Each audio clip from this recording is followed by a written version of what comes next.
लिखे थे वो। हमको प्रेमचंद जी के बारे में उतना नहीं नॉलेज, हम माफ़ी चाहते हैं, लेकिन क्या कर सकते हैं, ये भी एक विडंबना है। तो माता जी एक चीज़ और बोली कि वो एक और लाइन बताई प्रेमचंद जी के बारे में बहुत बढ़िया, जो हम भूल रहे हैं। और एक प्रेमचंद जी के बारे में हम कभी सुने थे और फेसबुक पर उनको श्रद्धांजलि देने के लिए हम उसको लिखे थे। प्रेमचंद जी ने कहा था कि जीवन में कितना डिग्री है, कितने यूनिवर्सिटी आप गए हैं और कौन से पद पे नहीं, मायने नहीं रखता। आप एक इंसान होने के नाते कितना संवेदनशील है और कितना समाज को लेके, बच्चियों के बारे में, माताओं बहनों के लेके आप सोचते हैं, गरीब आदमी को लेके कितना सोचते हैं। जो आज भी आज़ादी का अमृत वर्ष हम लोग मना रहे हैं और बहुत से ऐसे लोग हैं जो आज भी न्यूनतम की लड़ाई लड़ रहे हैं। दिन में घर से बाहर नहीं निकलेंगे तो शाम में चूल्हा बहुत मुश्किल से चल पाएगा। तो इस स्थिति में हम लोग जी रहे हैं। तो प्रेमचंद को हम पढ़े नहीं, लेकिन उनके उस पंक्ति से हम इतना सीख पाते। और पत्रकारिता पे हम बढ़ते हैं। देखिए, इसको टेलीप्रॉम्प्टर मत खींचेगा, कुछ पॉइंट्स हमने, आप गुंजन सर बोल रहे थे तो हम सोचे कि मेरे ध्यान में भी आया इसको कुछ बोला जाना चाहिए इस पे, तो हम कुछ पॉइंट्स लिख लिए हैं और उस पर हम बोलेंगे। तो प्रेमचंद जी के बारे में जितनी नॉलेज थी हम बोल पाए। हम यही देख रहे थे कि एक चीज हम देख रहे हैं कि इस चीज पर हम देख रहे हैं कहीं बात नहीं होती है। आप लोग प्रबुद्ध लोग हैं, प्रगतिशील लोग हैं, आप लोग से हम उम्मीद करते हैं, कामना भी करते हैं कि इस पे बात होनी चाहिए, इस पे बात होनी चाहिए। तो देखिए, हम देखते हैं आज तक हो, एबीपी न्यूज हो, बड़े बड़े न्यूज चैनल हो, तमाम न्यूज चैनल में देखिएगा ना, तो जितने भी जो गोरी महिलाएं हैं जिनका सफेद थोड़ा फेयर है, आप देखिए उनमें ज्यादा टैलेंट दिख रहा है लोगों को। ये देखिए कितना घटिया सोच है, इतने अस्तर बल्लभ यार, आप सोच सकते हैं जामुन सर, आप बताइए कि कितना घटिया सोच है कि एक सांवली महिला है जिसका फेयर थोड़ा कॉम्प्लेक्स है, फेयर नहीं है, वो क्या अच्छा पत्रकार नहीं बन सकती है? उसके अंदर सोच की भावना नहीं है? तो बताइए लोग किस तरीके की मतलब कल्पना कर सकते हैं।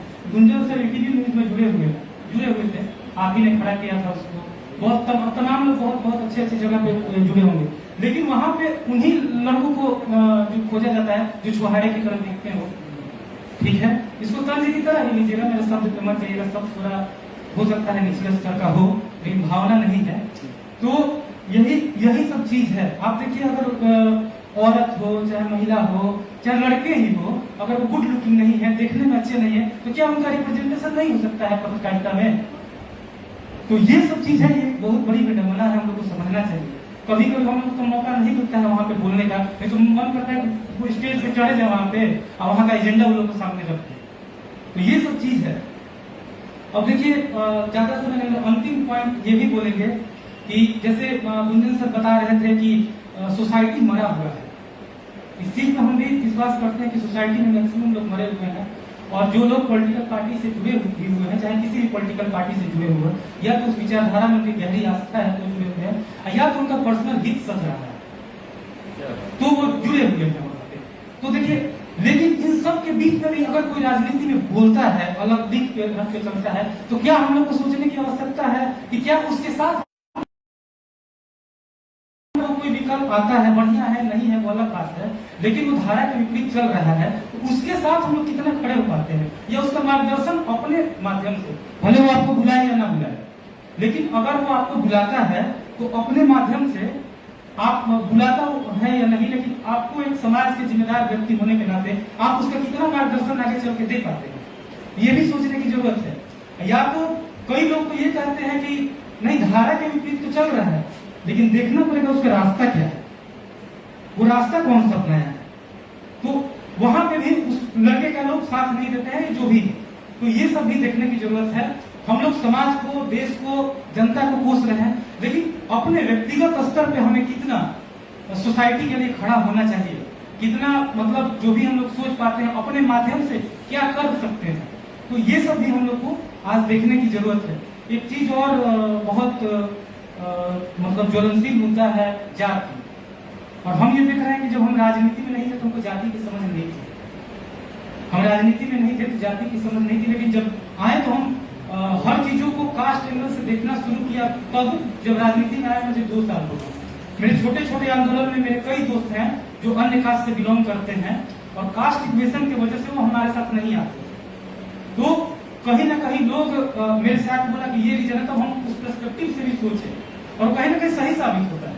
तो हम देखें कि हम अपने स्तर से जाति जाति तो करते हैं, लेकिन हम अपने जाति को कितना छोड़ पाते हैं और अपने जाति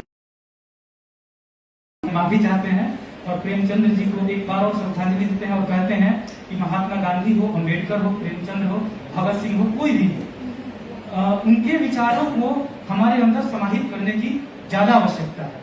हम जिस प्लेटफॉर्म पे हैं उस प्लेटफॉर्म को 100% निभाने की कोशिश कर पाइए, वो ज्यादा जरूरी है। क्योंकि बता रहे थे कि रामचंद्र भी समाज को, देश को नहीं बदल पाए, लेकिन आज भी रामचरितमानस प्रासंगिक है। हम लोग एग्जाम्पल देते हैं कि ऐसे होना चाहिए, तो कई लोग उसमें विश्वास रख सकते हैं, कई लोग नहीं रख सकते हैं, लेकिन हम लोगों को अच्छा बनना चाहिए, समाज को लेकर साथ चलना चाहिए और कुछ ऐसा करना चाहिए कि भले बदलाव हो या ना हो, लेकिन आने वाली पीढ़ी, बच्चियों से हम ऐसा कहना चाहेंगे कि आने वाली बच्चियां आपसे प्रेरणा ले और आपका जो ये स्टेप है ना बाहर निकल के पढ़ने का और कुछ करने का, ये आने वाली बच्चियों को मार्गदर्शन दे पाए और उन्हें मजबूती दे पाए कि हाँ फलानी ने आगे बढ़ के कर लिया है तो हम भी कर पाएंगे, और एक वैलिड पॉइंट बने उसके गार्जियन को काउंटर करने का और उस समाज को भी। बहुत बहुत धन्यवाद।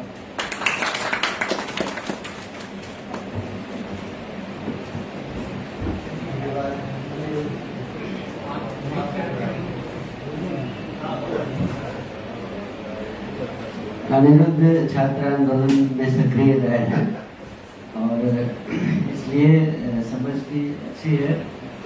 तो मैं